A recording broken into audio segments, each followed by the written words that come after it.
this gun really bad. I've shopped for it for years and years and years, and in my collection I want to have kind of the eras represented in my gun collection. So I want old AR-15s, I want an old Colt Sporter, and this was going to be like, you know, one of the big ones in the collection. You get an AR-180, you have an old triangular handguard Colt, and that's kind of the 60s. Then you get a G3, then you get a FAL, and you kind of have all this, you know, 60s, 70s kind of bottled up, and then you can move on. We got the World War II thing down. We never got the 60s, 70s, 80s, and so I was all excited when you said, hey man, I got an AR-180. Let's go shoot it. I came out here for the 180. For this. I was excited about this. Okay, hold up. So, are they to understand that after shooting the AR-180, you are disappointed? Oh, dude. Oh, it wounds me. Because I'm not kidding. I was excited about this, and I generally have a pretty high threshold for collectability and, you know... Vintage guns. Vintage guns. Vintage guns. So you don't expect modern performance levels from a vintage gun? No. Okay. And you can see by the rest of my funky collection, if it's old and it has its place and stuff, it's cool. Go to his channel, he'll show you some of it. Oh my gosh, though. I just feel like it's not worth the collector's price now. This is a Sterling produced in Essex, England, Armalite AR-180. They were also made in Costa Mesa.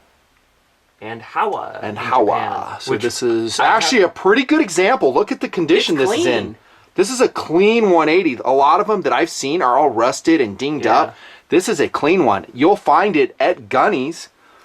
Thank you for loaning it for our review purposes. This is serial number 19436, thanks to Wyatt at Gunnies, the great American gun store. Go buy it. This is going to fly off the shelf. Oh, it's going to be gone. It doesn't matter what I say about it, what you say about it. There are guys out there that will appreciate the AR-180 for what it is, and that is a keystone piece of gun history in America. For that matter, in Ireland. Oh, yeah. And you saw it in all these, like, you know, I feel like if you crack open Jane's or you start looking through any old issues of Soldier of Fortune, if you can find them online, you see this gun a lot, and it seemed to be in all those weird hot spots. It was never really an issue rifle. Nope, it wasn't. But you'd see some dude chain smoking outside of, like, a Toyota Hilux, and he was holding this. And so this became this kind of, like, you know, mercenary, badass, awesome machine gun. Guerrilla warfare gun.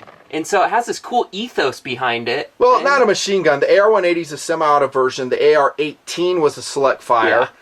Designed by pretty much Arthur Miller. I think it's springboarded off the AR-16, if I remember, which was a Eugene Stoner design. I'm pretty sure if I learned anything from Terminator 1, it's easily converted to full auto, because he bought a little 180 at the shop, and next thing you know, he's at the cop station at full auto, just saying. Roger that. And it was just a local California gun store back in the day with Terminator, wasn't it? It was a California gun store. They didn't Californians have good stock, though. Could still own real guns. Yeah, Westinghouse phased in the 40-watt range. In the 40-watt range. This, first off, looks really good. I love the looks of the AR-180. I think it's unique.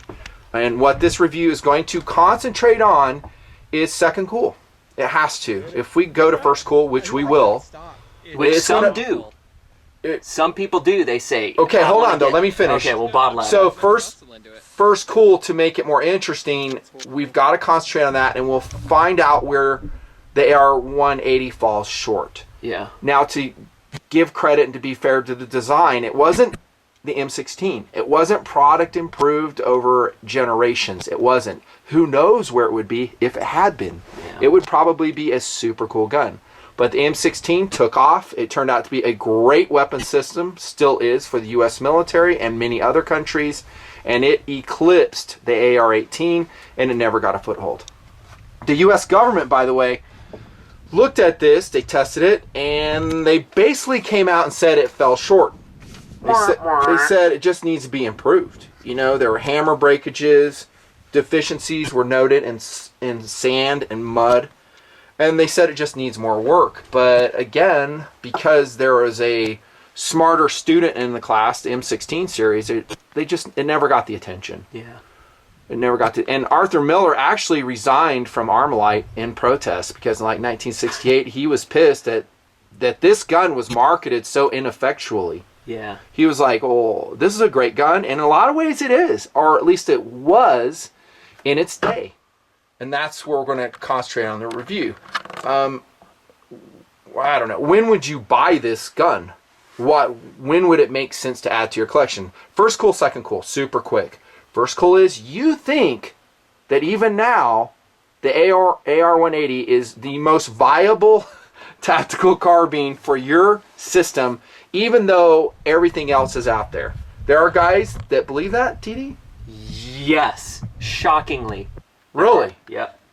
Super quick, summarize.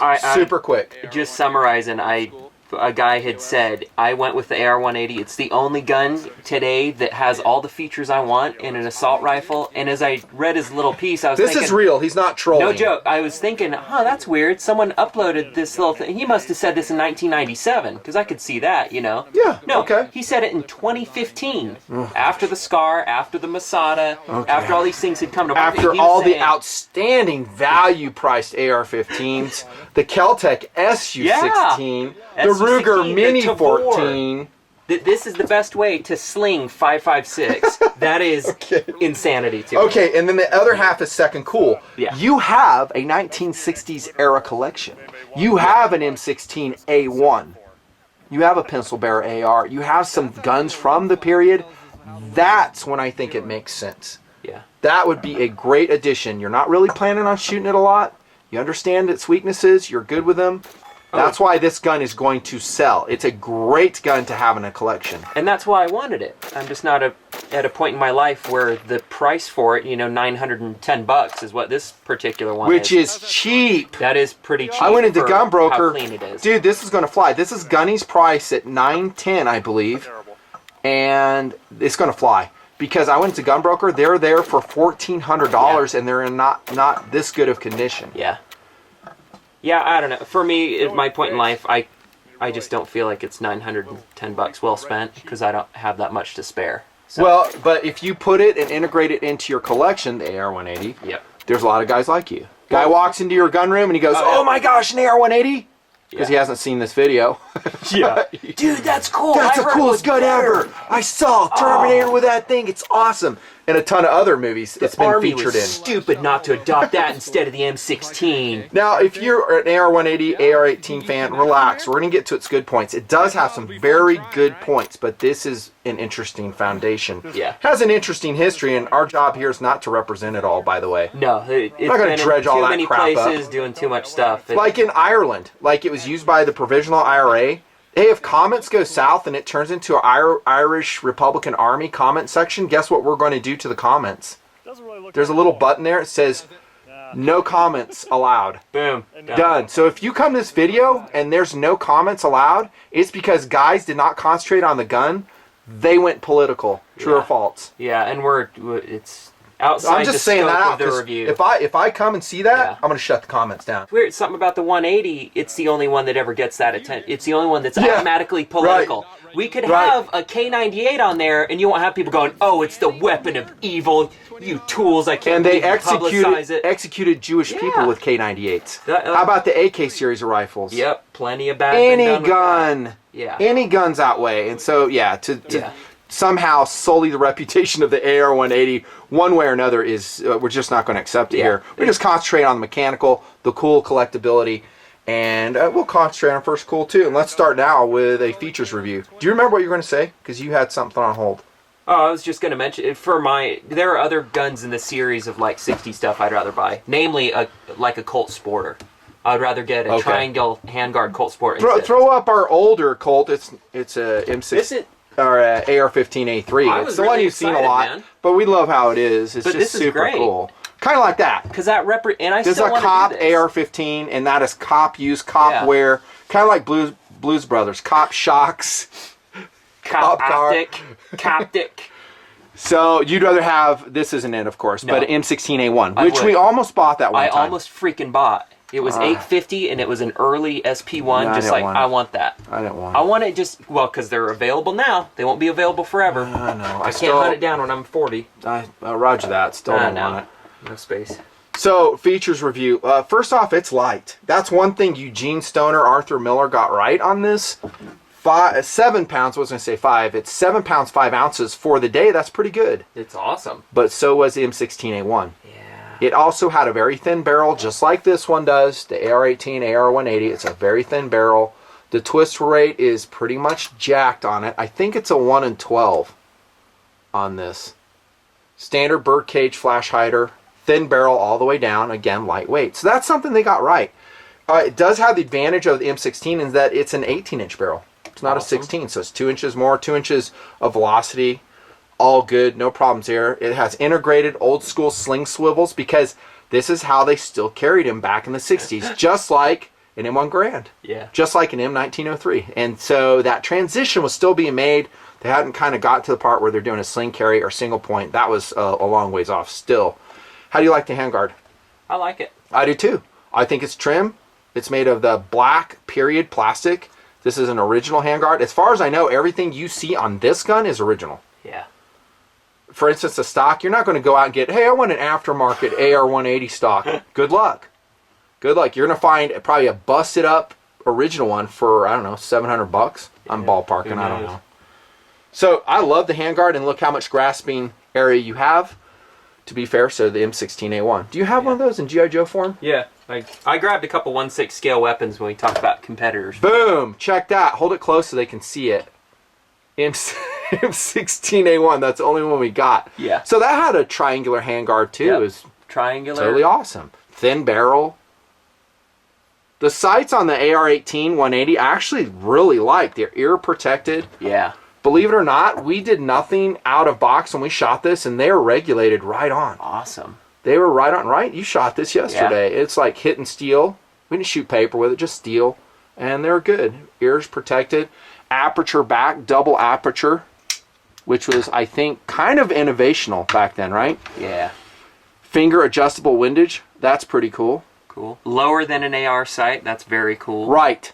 Exactly. Very cool. So this doesn't have a built-up pick rail on it at all. Yeah. All this is good. There's a lot of cool things that are innovative for the period. By the way, the watch is an awesome... I love how I always roll a watch on the camera. Luminox SXC is kind of an astronaut type watch, and it is awesome. I just scuba dove with it, and it ruled. Sweet. I took it down to 40 feet. No leaks. Tritium. It's cool. I'll review it separately. No one who watches GRVs watches WRVs, really. That's sad. Okay, 3% do. Optics rail on top of the AR-180, which I didn't really click around and see, too many options for it. I think if you feel like you need to put an optic on this, you might want to rethink it. There is an old proprietary optic, if I remember right, that they used to sell, so that it just gives you another piece to hunt down. And I did hear of alignment problems when guys did it, so they would put it on top of this basically heavy stamped metal welded a la Uzi receiver. Yeah. A la MP44. It's the same technology. And then that optic wouldn't align. It's basically pointing to the next county. Yeah, I'm now sure what do there's you do? a lot of disappointment in that. Right. You excitedly run and say, Barb, look, it's that optic I got. It's going to be so cool. Complete my collection. I put an L can on it. I just spent $1,200. And you get it on, and it's pointing to 20 degrees off. Yeah. Now what are you going to do? Yeah. When she says that doesn't look like it's set up right. No, it is. It's perfect. I'm going to put baby AR-15A1 right here. It's going to stay here. I love the charging handle. I think the charging handle's cool. It's awesome. I like how it's crooked. It's different. It's on the right side, just like a Garand Mini 14, just like an AK, and it has a really cool functional dust cover on it too. That's all good. Not taking it apart for time. Not going to do it. That takes us to the magazine of the AR-15 and the features review. It is a big downside of the system if you plan on shooting it a lot.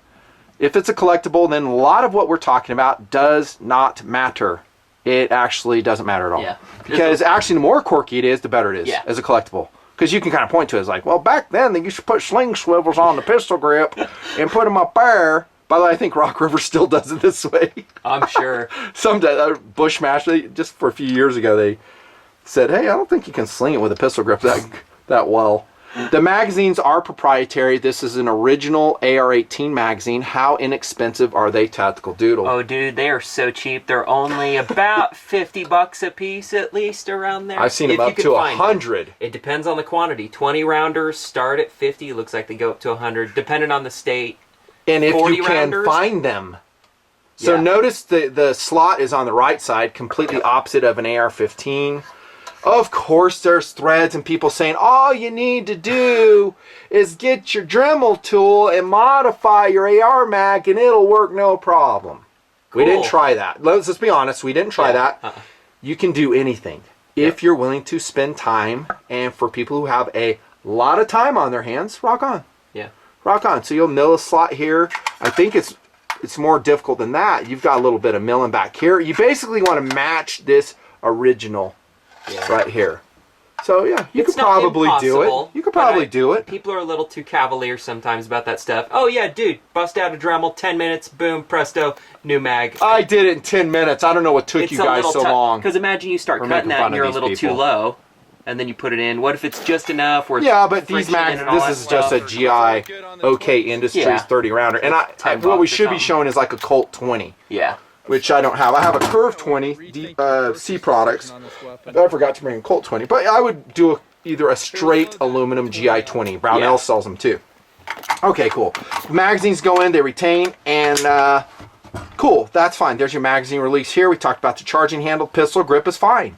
It's period. And it's also marked AR-18 on it. That's kind of trick. Sweet. The selector lever on the AR-180, of course, is just semi and fire. But you do have the original stamped semi on it. Cool. So it was a once upon a time designed as, of course, for full auto fire. Let's take a look at this side, by the way. Standard AR-15 style of safety. I love it. Perfect. Notice it's like identical to an M16 AR-15 M4. Pretty cool. And that takes us to the trigger. What do you think, Doodle? Shooting the trigger. Not great. It sucked. It's not great. It was horrible. It was like, I don't know, 9.5 pounds, if memory serves. 10-pound pull. Period, though. It's a period trigger. What can I say? It's not modern, and it is what it is. You're kind of stuck with it. Would you ever gunsmith it? You're stupid if you do anything to this gun. Don't change anything. Don't gunsmith it. Don't add stuff. Don't paint it. Don't coat it.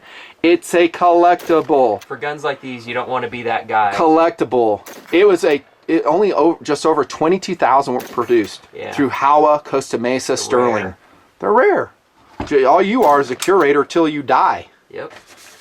There's a trigger, pistol grip. Actually, ergonomically, all this is really good, except the trigger. If you had a really nice trigger, I was like, dude, this is like groundbreaking. Yeah. And like you said, low profile on the receiver. Look how small and trim the receiver is on the 180. It's excellent. Okay. However, the stock, how is that? Oh, dude. It's horrible. It's bad. Now, it always came with a folding stock, at least in most versions, as far as I know, of the AR-18, AR-180. It's a simple mechanism, so there's 2 pins here. You'll push, you'll fold it. It'll retain right here on the retention pin. You can fire it folded, as Arnold did. I can't remember if he didn't have a stock or was folded. I don't care. Yeah. But anyways, so that's the retention part right here. Just the end cap and stuff. Give them an idea of the fit. So there you go. But look at that. That's cool though, right? Oh, it's super cool. I'm just saying, look at the fit and finish. It's crude. And try telling someone you just spent $1,100 on that. Oh, dude, look, it's busted right here. Yeah. Look, that's busted. So there you go. Why it's so wiggly. There you go.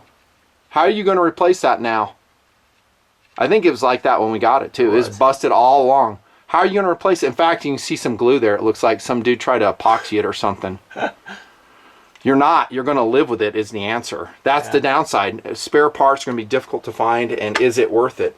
Hey, look at my cool 180 and I just restored it. How much you spend? $2 grand?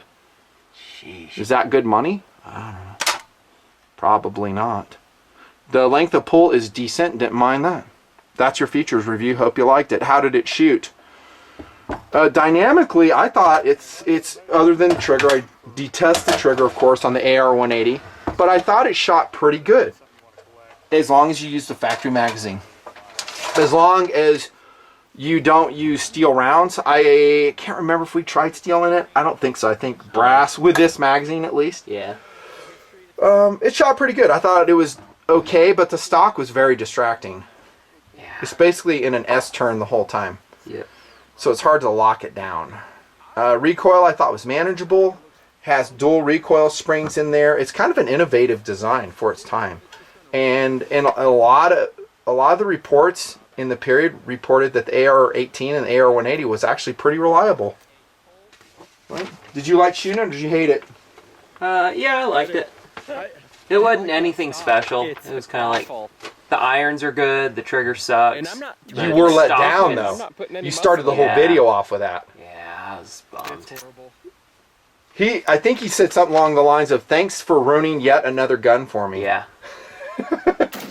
I swear, everything I ever wanted, because I built up this armory and 1/6 scale. Oh, dude, someday I'm going to have a collection of all these. And every time we shoot one, I come away going, all right, maybe not that one. And now my collection's just basically a bunch of ARs and Garans. Yeah, I think features review, we covered the really positive sides of the AR-180. Yeah. It is okay to shoot. The trigger and some other issues we've talked about. I thought the sights are coarse. They're very coarse, which is period. I mean, a lot of period sights are coarse.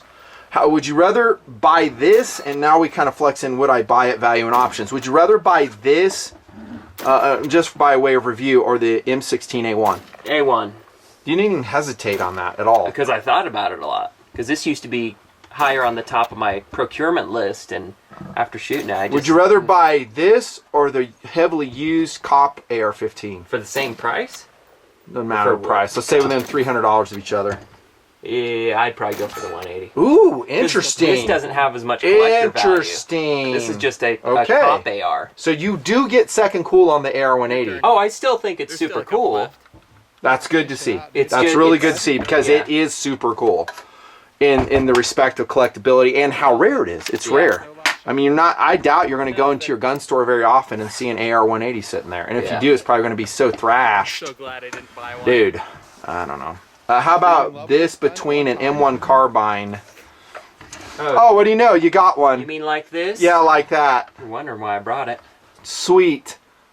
So here we have two different periods, so 1960s, 1940s. Which one would you get? Oh, dude. Carbine. All day long, right? All day long. Let me do this. It's awesome. This is just one of our favorite family heirlooms. This one's all original wood. Mag's newer, but... Well, I'm not so sure. That mag came with the gun, and it's heavily used. And they are all blued. We have a bunch of them. They weren't parked. They were blued. Yeah. So that's a very period correct magazine, actually. It's our little inland. There you go. So, couple alternatives. What else could you how about this and how about a H&K 91 versus this? Probably this. Really? H&K 93, same? Yeah. How about F and FAL? I'm gonna go fast. I'll go this one. How about a Mini 14? Huh? I'm kind not of even a. Well, we're flexing into modern equivalents. Mini 14. Nah. Which one? You didn't answer. The AR. I don't even. The minis. Nah. So you'd go with the AR-180. Yeah. Why? For collectability? Collectability and enjoyment. But what? Shooting a Mini 14's way fun, dude. Yeah, but it's not as fun to look at when it's hanging on the wall. Okay, so you're going second cool. Yeah. Just think first cool. Oh. This is your go-to-war rifle. Oh. Sheesh. Mini 14 or that? Mini. Okay, I agree with that. Yeah. AR-15, that's not even a contest. SU-16, not even a contest, right? So basically, against any modern production tactical carbine, in our opinion, and we think it's founded on pretty good logic, if you say otherwise, then provide some evidence, video or otherwise, it's going to lose. For one, it's going to lose. How are you going to get mags for it? How are you going to get parts? So how are you going to fix your stock? This is my main defensive rifle. Okay, let's say 1,000 even to get the rifle itself, and then you want enough mags. Oh, and you want something bigger than 20 rounds? Cool. Add another 1,000 to it, pretty much. Right. The costs really add up quicker than you can go, yeah, look at all the features you get. And it's half the price of one of these Scars or Masadas. I hear you. So I think overall it's a very cool looking rifle. Great movie gun. Yeah. Super lightweight. A lot of innovative history for its time. It was basically designed to be a cheaper alternative to third world nations that cannot afford the M16 series. And so that's why it's made out of sheet metal. That's why the fire control parts, which sometimes break, by the way, are also stamped. This is made as cheaply as possible, as quickly as possible for that reason. That's what it was put together for by Arthur Miller and Company. So if you were to say, hey, this day it's still the best gun in the world, we're not going to agree with that at all. Yeah. Bayonet lug, by the way. So you can put your old Here's school another bayonet. thing you can do. So this one's $910. Let me Yeah. show you how you could also spend that $910 and still have some ammo left over. Go. Boom, Webley. Ooh. Webley. TMP's got a Webley? What? Look at that. That one's got some reliability problems we're And not trying to just work that, through. you bring back a Webley and an What? old school freaking Smith & Wesson M&P. Model 10. Yep. That's a Model 10. Yeah, it's a Model 10. 1943. This is our That's a original one. 43? 1943. It was bought in a hardware store in California. The reason he knows this is because he wrote to Smith & Wesson and they did a serial number search on it for a price. How cool is this? So you'd rather have this gun over the AR-180? This and the Webley over the 180? Oh, yeah. Yeah, I hear you. Yeah, totally. I hear you. Just to give you an idea, and that's what makes me feel bad, because it was made to a price point, and that at least The cheapest you know, price point possible. If you But got- so is the AK. Yeah. The AK is the same thing. It's a stamped receiver gun to be made simply and as easily as possible. And I ain't paying $1,200 for no vintage AK. I ain't either. Some dudes do. If you have space in the safe and money in the bank, rock on. And if you want to complete your collection, I think it's Yeah. cool. It would be Oh, very cool to definitely. walk into a gun room and go, Yeah. what? You got an AR-180 too? Oh, yeah. You might see some of these coming for sale if you miss buying this one at Gunnies in estate auctions. Yeah. For guys who did just that, these older guys, older fellows who move on and their families end up selling their AR-180. So keep scrubbing the secondary market if everything we've told you doesn't jibe with you and you want Yeah. one anyhow. Well, correct me on this one, but wasn't this easier for just run-of-the-mill dude to buy than a Colt back in the day? I don't know If you about wanted that. something in 5.56, I think this was know. a little more affordable. I don't know. I'm sure back in the 70s, I'll tell you, you could pick up an AR-180 for around $300. Moving everywhere. Like in early 70s, it was cheap, and they were available. Sweet. Growing up, I used to see them on the gun shelves. I wouldn't say all the time, but frequently. But it's a very lesser known gun. Yeah. There you go. Done. Hope you liked it. This is Nut and Fancy Project. Got to review some more guns. Were you holding in a fart? I was thinking about it. Let me see.